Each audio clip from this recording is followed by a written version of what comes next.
These images are real. These are the Faroe Islands, a place characterized by its dramatic natural features buried in fog and mist. So beautiful that last year their official website issued a petition for Google to implement Street View, which happened kind well. It sort of went out of hand and it expanded to something called Sheet View, which elegantly matches the name for this place. So is this horse girl view and hike view and off with Google? The point is that these islands are beautiful and interesting, so let's learn what they are.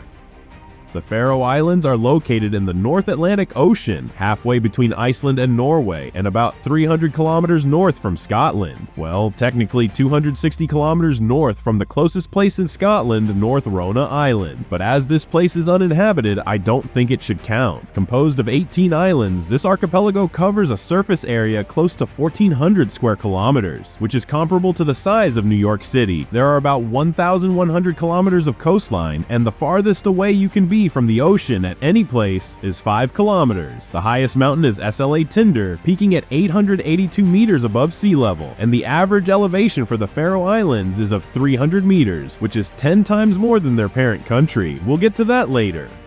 Denmark, whose highest peak, Molotov, is 171 meters high and has an average overall elevation of 34 meters, second lowest in Europe after, you guessed it, the Netherlands. These 18 islands are divided into 30 municipalities and 6 general regions. These are from north to south: Noroviral, Estre, Streamy, home to the capital, Vega, Sandy, and finally Soberai. The capital, Torosjan, is home to about 20,000 people, representing 40% of the total population of a little over 50,000. This means that all of the Faroes together could not sell out camp, no stadium in Barcelona. They would actually fill about half of it. Because of the warm currents coming from the Gulf Stream, temperatures in the Faroe Islands are much warmer than other places at similar latitudes. For instance, Yakutsk, Russia has a mean average temperature in January of 38.6 degrees below zero versus the 4 degrees you would normally find in the Faroe Islands, as winters are mild and summers cold. One could argue that seasons don't really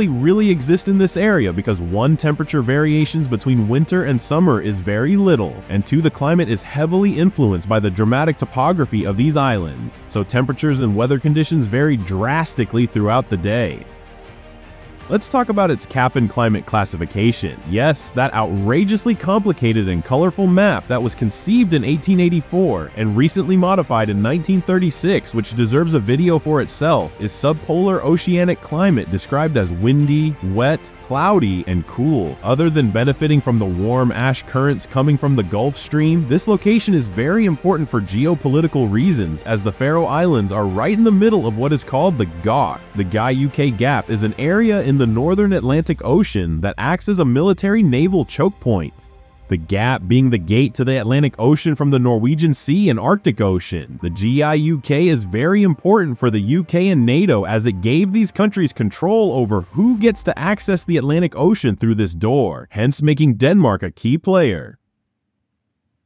Okay, but what are the Faroe Islands? The short version is that the Faroe Islands are an autonomous country within the Kingdom of Denmark, similar to what Greenland is. The long version is history. Briefly, Irish monks first settled in 1625. Then Vikings kicked them out a century later during the Middle Ages. They unified with the Kingdom of Norway in 1035. Then it became part of the Kalmar Union between 1397 and 1523. It then joined the Denmark-Norway Union in 1523, which ended in 1814 with the Treaty of Kiel. This treaty concluded the Denmark-Norway Union, and the Faroe Islands became part of Denmark as we know it today. 2 years later, the Faroes Parliament was abolished, and this sparked independence movements, hence its reintroduction in 1852. And by the way, Faroes is more intelligible with Icelandic than Danish, as these two languages are the closest ancestors to Old Norse. During World War II, we have the British occupation after the war. The 1946 referendum gave the Faroes choice over self-governance versus independence. Independence won, so Denmark gave them self-governance. In 1948, through the Home Rule Act, Faroese became an official language, the flag was recognized, and finally in 2005, the Takeover Act gave extended autonomy to the Faroe Islands.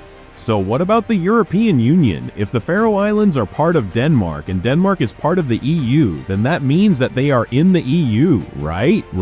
Nope. When in 1973 Denmark entered the EU, the Faroe Islands decided to opt out due to fish. What? Yes, fish. That's because every member country of the EU is subject to the Common Fisheries Policy Agreement, which regulates production, quality, grading, packaging, labeling of such products, as well as protecting fishermen from sudden market changes, setting minimum fish prices and financing, buying up of unsold fish, and set rules for trade with non-EU countries. As fishing represents 90% of their exports, the Faroe decided to opt out of this agreement, hence staying out of the EU to maximize freedom over these exports. This leaves the Faroes in an awkward situation where one furrier's people aren't EU citizens and Danish people are, even though they share the same passport. So if a Dane moves from Copenhagen to Tórshavn, they automatically lose their EU citizenship, but if any other EU citizen does the same, nothing happens.